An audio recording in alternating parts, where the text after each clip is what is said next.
Good morning, members. It is 9:34 a.m. and I am calling the Rules and Administration Committee meeting to order. Since we are virtual, I'm going to ask Ms. Johnson to take the roll.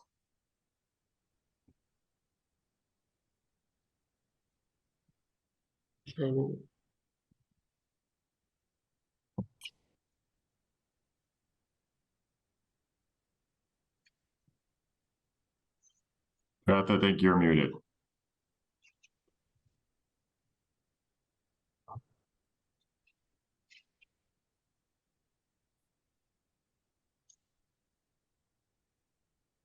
All right.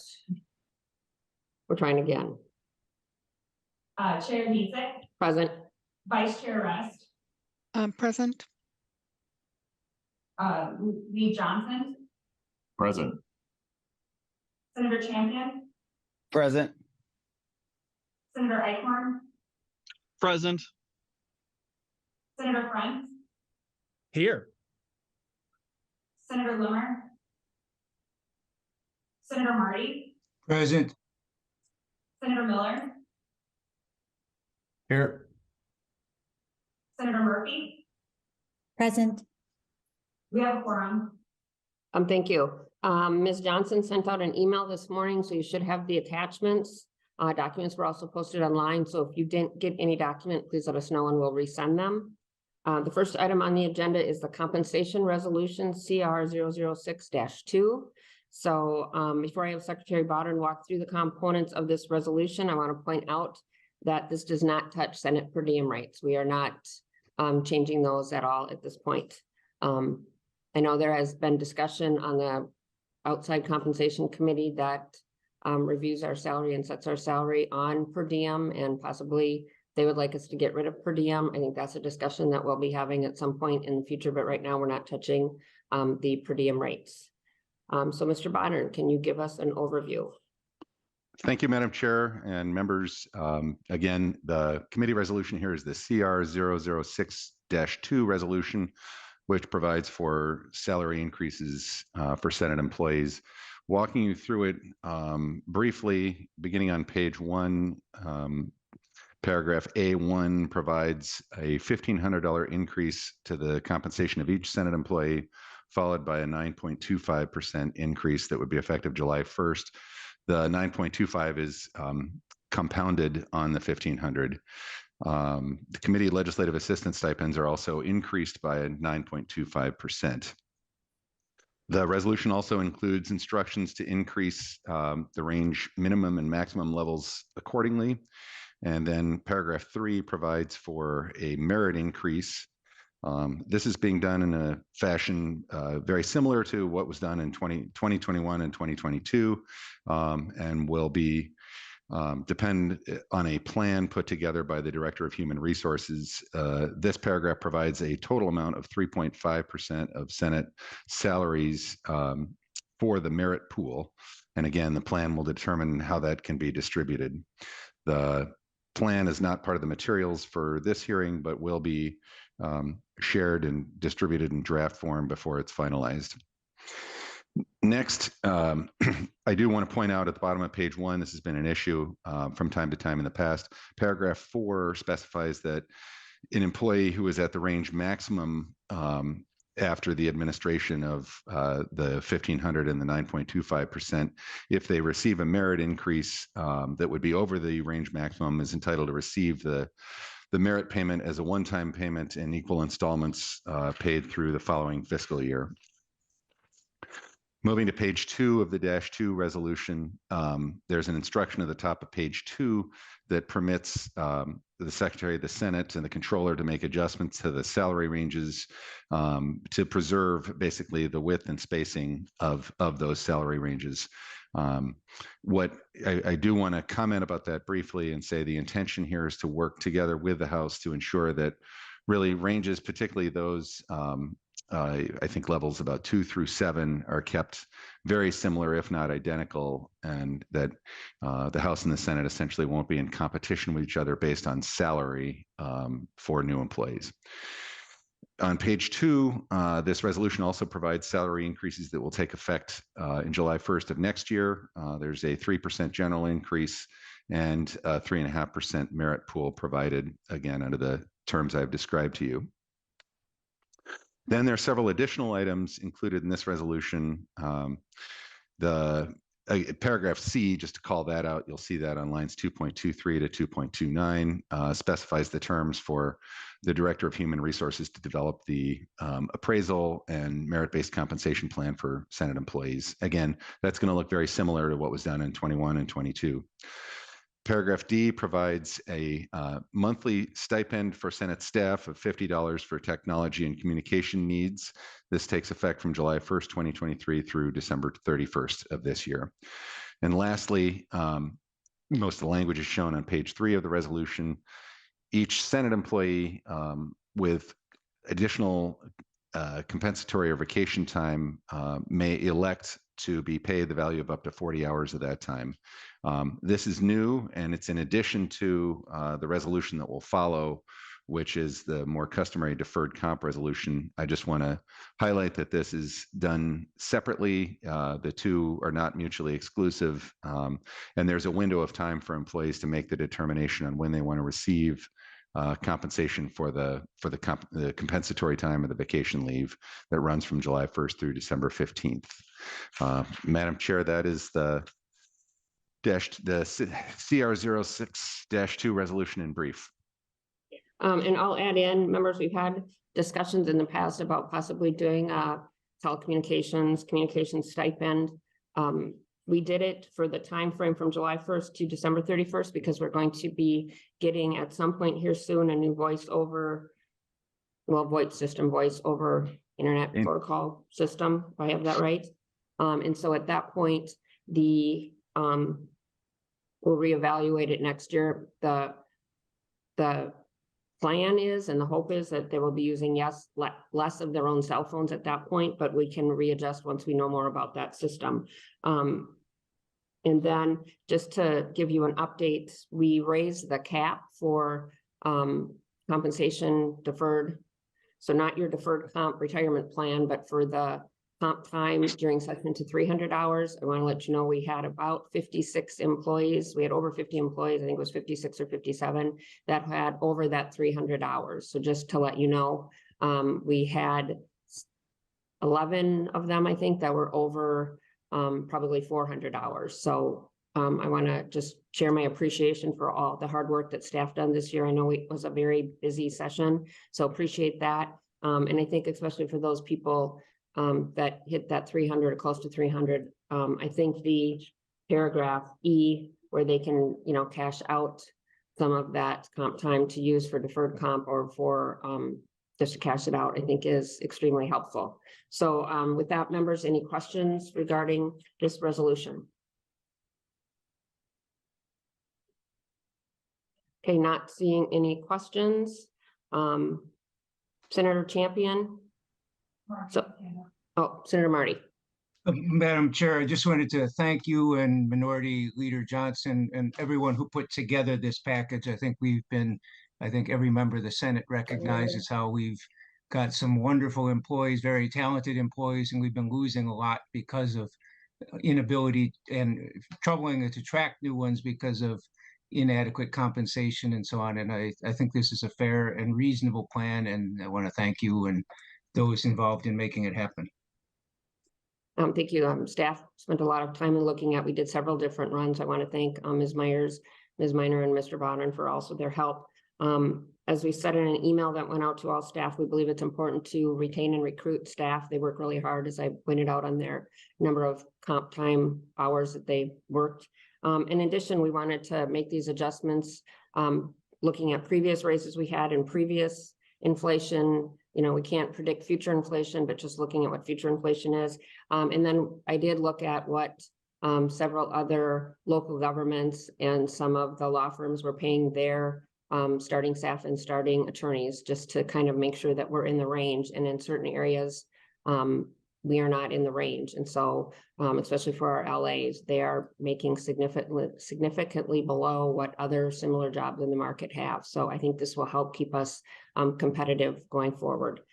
So I don't see any other questions or comments. Senator Champion, will you move the adoption of CR 006-2.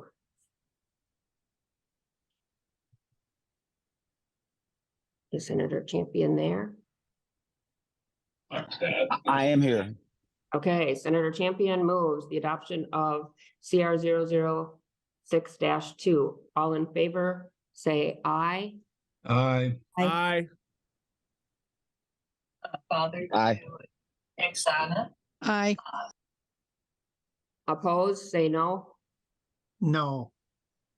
Okay, thank you, members, and the resolution passes. The next item on the agenda is the deferred compensation resolution, CR 007-1.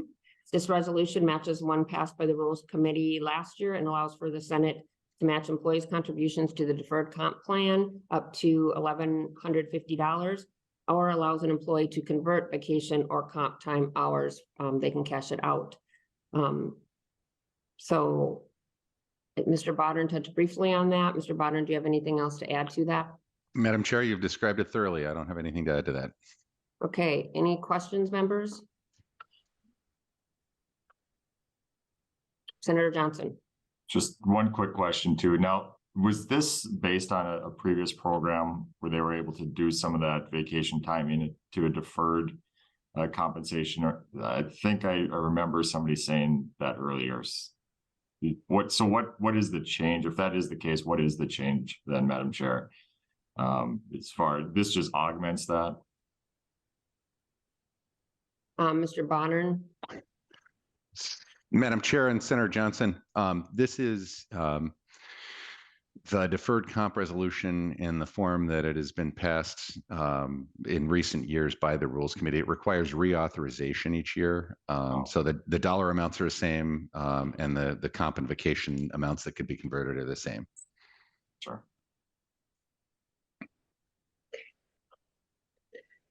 Does that answer your question, Senator Johnson?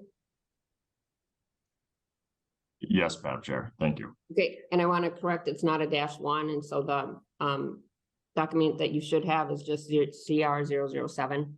So there's no -1. So I just want to clarify that. All right. Any questions, members? If not, Senator Marty, will you move resolution, the adoption of resolution CR 007? So moved. Okay, Senator Marty moves the adoption of CR 007. All in favor, say aye. Aye. Opposed? And the motion passes. Next up is the staff roster. So this was emailed to you before the hearing. Mr. Bodnar will review this. Mr. Bodnar.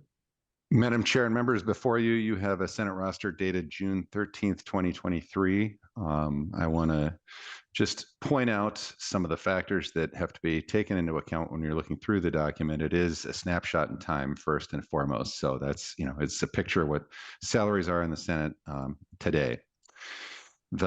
So some things are not shown on here. For example, if an employee is due for a promotion shortly, that wouldn't be reflected on the roster yet. And in addition, if you're thinking about comparisons to the most recent Senate roster that was approved by the Rules Committee, there are a number of additional factors that wouldn't be shown, that might be a little more difficult to detect at first glance, such as promotions. So all of those things need to be taken into account. I do briefly want to mention that some titles on here may differ from working titles used by staff. We are a little limited by the system that we use, the semaphore system, and it basically rely on the coding, and also want to be consistent with the way that employees are shown in the way their positions are shown in the Senate ranges. So titles here are going to closely correspond to the Senate ranges document. The other thing that is basic, but I want to take pains to point out, is that the raises that were contained in the salary increases contained in the compensation resolution are not reflected here. And that's, obviously there'd be some difficulty in anticipating the full effect of merit increases, for example. So this is, again, a picture of what salaries look like today. And then a detail related to the committee legislative assistant stipends. Those are included in the salaries that are shown on this roster. The committee legislative assistants are not titled as such on the roster, again, for the reasons I mentioned earlier. But I do want to be clear that for those individuals, that stipend is included in the numbers shown on this roster. That's what I have to say to you about the roster. I don't know if there are questions or anything else I could assist with. Members, any questions? Senator Johnson. Thank you, Madam Chair, and Mr. Botter. And I don't know if it's you or maybe it's Nicole Miner with HR, but we went through a status change between the two caucuses earlier this year. And so just looking at some of the salaries and whatnot, just wondering, for the adjustments that are reflected here on the roster sheet, could you explain to me how those adjustments were calculated, both going into the minority for these positions and also going into the majority?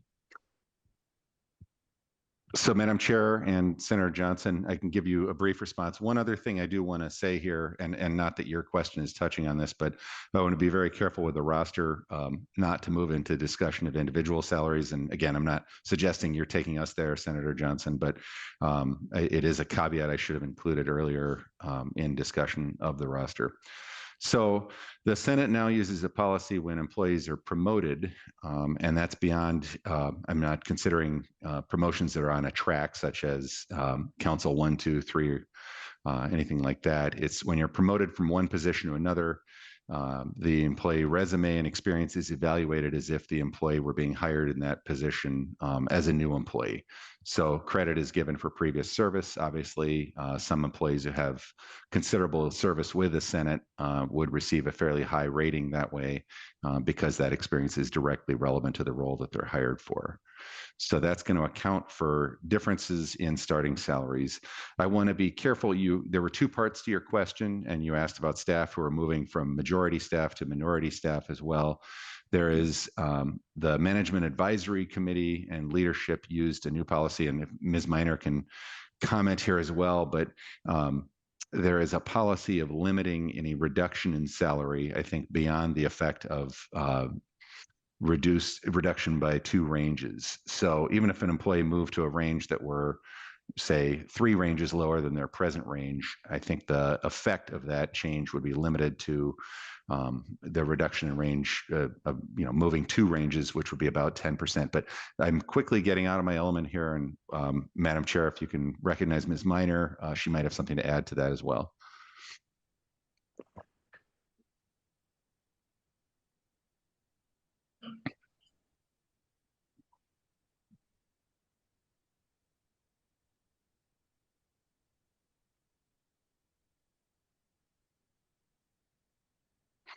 Senator Devick.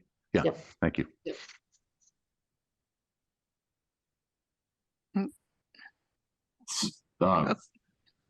So, Yep, Ms. Miner, do you want to? Madam Chair, Madam Chair, Senator if can you hear me, Madam Chair? Mhm. Okay. Yeah, if Ms. Miner could kind of follow up on what Mr. Barton had to say, that'd be great. Thank you. Ms. Miner? Thank you, Madam Chair.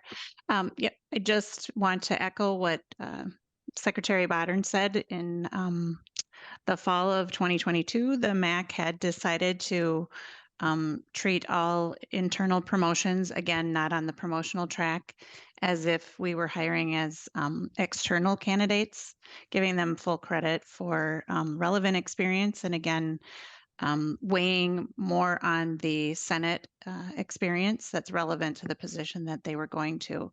So those were applied in the fall and then going into December. And to answer part 2 of your question, we mirrored what happened a few years ago as far as when the majority minority flipped. And I worked closely with the chiefs of staff, and that those salaries were, again, like Secretary Bodden said, where we took into account by ranges, decreasing no more than 10%, about 5% per range. So again, I don't have more to add. Did you have more questions, Senator Johnson? Senator Johnson? Yeah, thank you, Madam Chair. And so, yeah, I'd just like to follow up a little bit on that too. So we talked a little bit about the promotion side of things. Now the titles stay relatively the same. So a lateral change, and I don't want to get into names, but you can think of just in general titles, whether it's legislative director, chief of staff, whatever. They're the same titles in both caucuses, right? Going forward. So what is a promotion? And when do you have to reevaluate based on experience and those different factors? Ms. Minor? Thank you, Madam Chair. Promotions were given once the majority and the minority flipped. And I think, again, not getting into naming names, you may be referring to moving to the executive director. So those would be considered a promotion. My direction, again, was when the majority or when DFL became the majority, that was indeed a opportunity for employees to be taken a look at and moving into positions that were changing. The work was changing. Their ranges for most of them were changing. Stipends were going to be applied. So we would then take into consideration their experience. Just to give you a little bit more information on that, the legislative assistants were not recalculated, just the stipends were applied. Senator Johnson, follow up. So, Madam Chair, yes. So if the title stayed the same for the let's say upper management of a caucus, why wouldn't the LAs be considered a promotion then in this case? What's the distinction there? So the distinction is they now receive the stipend because they would be doing the committee work. So that, and then the stipend was removed from the minority, what is now the minority.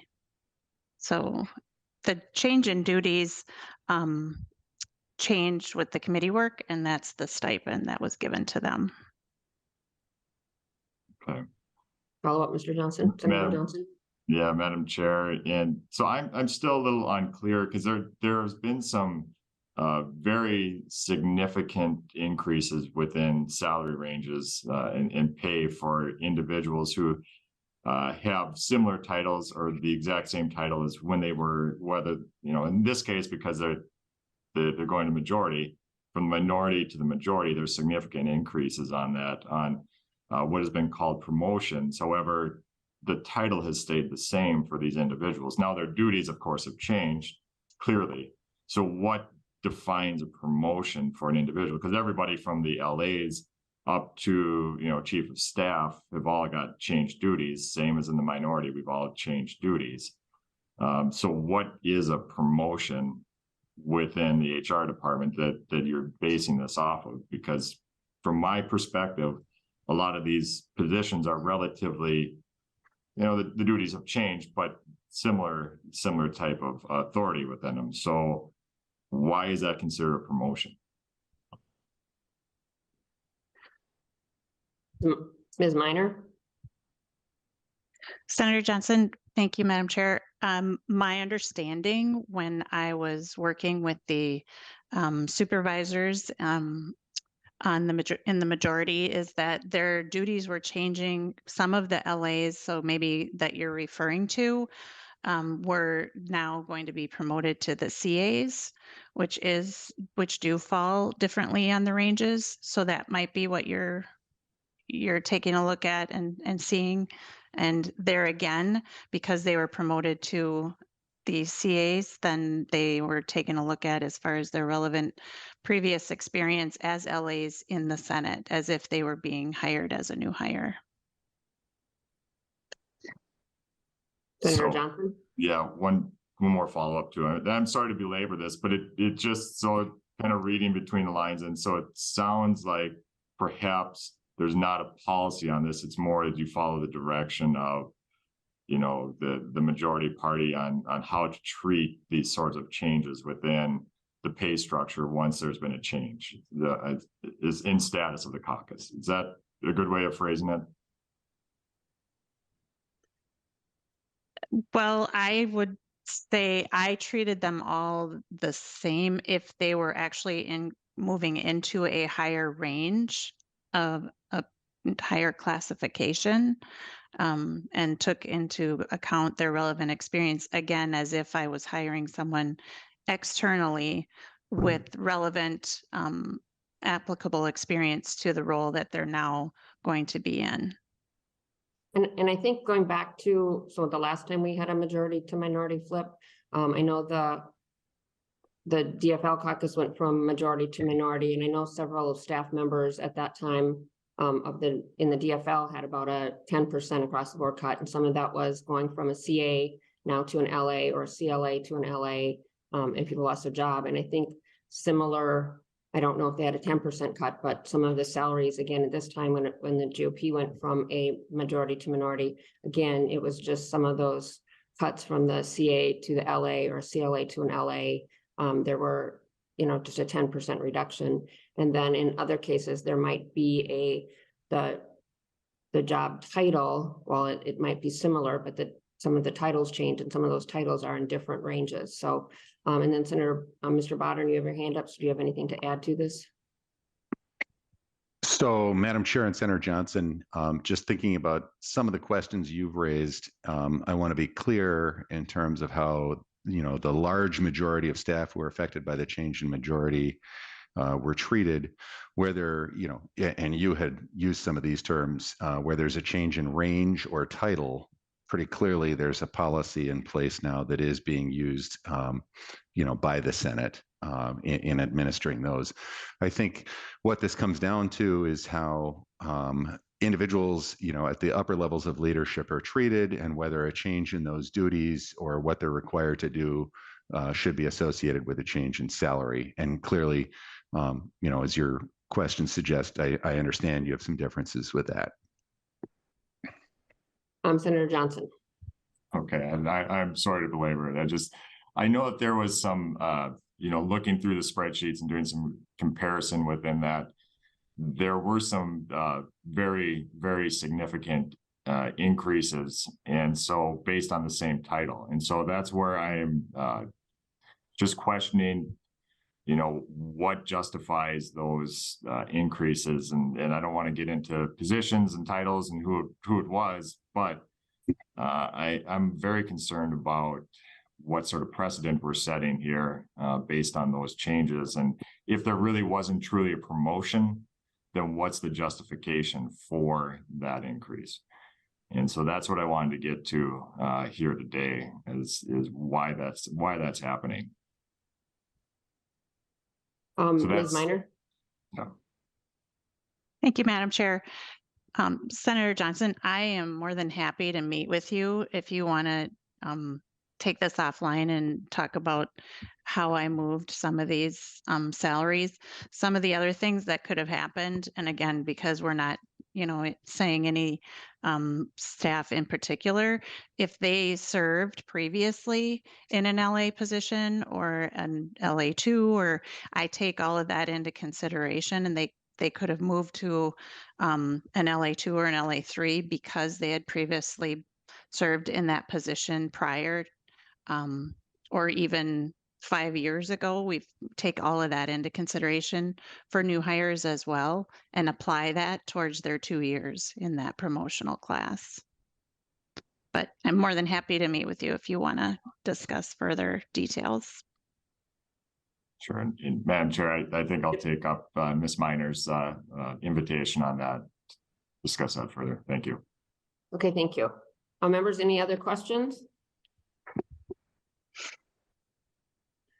Okay, seeing no other questions, Senator Murphy, will you move the staff roster dated June 13th, 2023? That is my motion, Madam Chair. Thank you. Senator Murphy moves the staff roster dated June 13th, 2023. All in favor, say aye. Aye. Aye. Opposed? And the staff roster is adopted. Next, we're going to move to the Senate budget. This is another document that we normally see. My understanding is this is budget and not necessarily actual numbers. Mr. Bodden, can you walk us through the Senate budget spreadsheet? Thank you, Madam Chair. So the document you have before you shows the Senate budget for the forthcoming fiscal biennium and provides a comparison to the previous biennium as well. And it's a one-page document. In the lower right-hand corner, you'll see a line labeled allocated funds base that shows you what the Senate appropriation was in the state government bill this year for 24-25, and then the combined biennial total. And you can see, obviously, we've aimed at spending that appropriation, and this shows you the allocation of those amounts. The salary figures are in the top half of the document. There's a line for permanent staff salaries that reflects the increases just approved by the Rules Committee. There's also a line for temporary salaries, and I will add, we've now added session interns to that as well. They are eligible for a $75 a week stipend, so that's been picked up in the budget in addition. The payroll for members reflects the increases by the Legislative Salary Commission. The next lines, insurance, MSRS, FICA, deferred comp, unemployment, and workers' comp, many of those are very dependent, obviously, on changes in salary and have been adjusted accordingly. The insurance line reflects the latest increases to the state employee group insurance plan. Beneath that, you'll see a variety of different categories. Those are tracked in the quarterly reports. I won't comment at length on many of these. They're largely self-explanatory. I will say in some circumstances, costs for contracts change due to inflation, and there are a couple of larger contracts, such as the one for Indigov.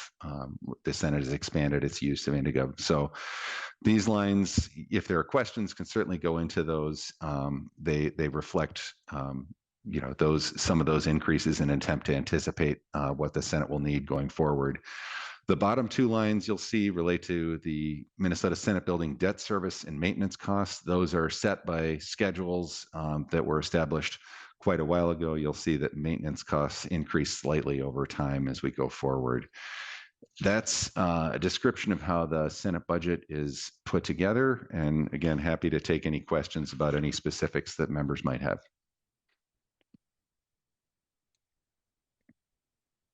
Members, any questions?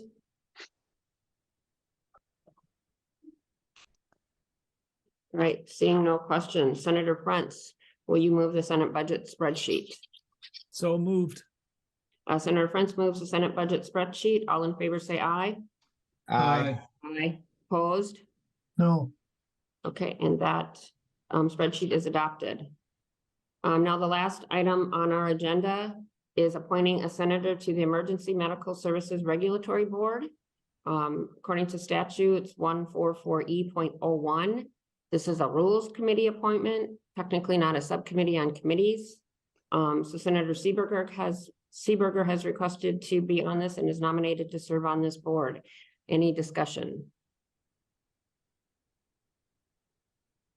Seeing none, Senator Russ, will you move adoption of this appointment? I move adoption of this appointment.